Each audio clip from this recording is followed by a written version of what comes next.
రోజు హస్తస్య భూషణం దానం సత్యం కంఠస్య భూషణం కర్ణస్య భూషణం శాస్త్రం భూషణై కిం ప్రయోజనం అన్నారు. హస్తానికి అంటే చేతికి భూషణం ఏమిటి? ఆభరణం. దానం చేయటమే ఆభరణం. చేతులకి దానం చేయటమే భూషణం అయితే కంఠానికి సత్యం పలకటమే భూషణం. చెవులకి ధర్మవచనాలే వింటమే భూషణం. ఇవే సహజమైన శాశ్వత భూషణాలని ఘోషించాడు ఒక కవి. మానవ ధర్మానికి సంబంధించిన సుగుణాలు లేకపోతే మానవ జన్మ వ్యర్థమవుతుందని చెప్పారు. దీనికి ఉదాహరణగా ఒక చిన్న కథ తెలుసుకుందాం. ఒక అడవిలో ఒక మనుష్య శవం ఉంది. దానికి కొద్ది దూరంలో ఒక మహర్షి తపస్సు చేసుకుంటున్నాడు. ఆ శవాన్ని తినేందుకు ఒక నక్క వచ్చింది. ముందుగా శవం చేతుల్ని సమీపించింది. ఆ మహర్షికి అంతరాయం కలిగి కన్నులు తెరిచి చూచాడు.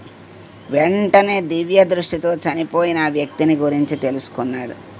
నక్కను ఉద్దేశించి అన్నాడు, ఇతని చేతులు ఎప్పుడూ దానం చేసి కానీ భగవంతుని గురించి జపం చేసి కానీ ఎప్పుడూ ఎరగవు గనక వాటిని తినకూడదు అని నక్కకు చెప్పాడు. అప్పుడు ఆ నక్క చేతులను వదిలేసి చెవుల్ని తినబోయింది. ఈ చెవులు ఎప్పుడూ ధర్మశాస్త్రాలుగా వినలేదు, ఆత్మజ్ఞానం వినలేదు, శ్రీహరి నామానికి సంబంధించిన అంశాలు వినలేదు, కాబట్టి చెవులు ముట్టదగినవి కావు అన్నాడు. అప్పుడు ఆ నక్క కళ్ళని తినబోయింది. ఈ నేత్రాలు ఎన్నడూ సాధువుల్ని దర్శించలేదు, భగవంతుణ్ణి దర్శించలేదు గనక వాటిని తినకూడదు అన్నాడు. అప్పుడు ఆ నక్క కాళ్ళని తిందామనుకుంది. అది గ్రహించి ఆ కాళ్ళు ఏనాడు మానవుల్ని భవసాగరం నుంచి తరింపజేసే సజ్జనులను కానీ సాధువుల్ని కానీ భగవంతుణ్ణి కానీ దర్శించి ఎరగవు కనుక తినటానికి తగినవి కావు అన్నాడు. అప్పుడు శవం యొక్క ఉదరం అన్యాయార్జితంతో పెరిగింది కాబట్టి అది కూడా తినకూడదని ముని చెప్పాడు. అప్పుడు ఆ నక్క కనీసం తలనైనా తిని తన కడుపు నింపుకుందామనుకుంది. బతికి ఉండగా ఇతగాడి తల గర్వంతో మిడిసిపడుతుండేది, అది తినేందుకు తగింది కాదు అని మహర్షి వారించాడు. ఈ కథ అంటే నక్క తినటానికి కూడా పనికి రాలేదు ఆ శవం.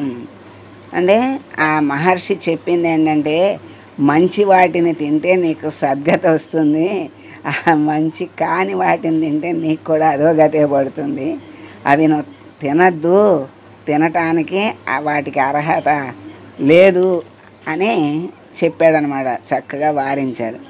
మనం గ్రహించవలసింది ఏమిటి అంటే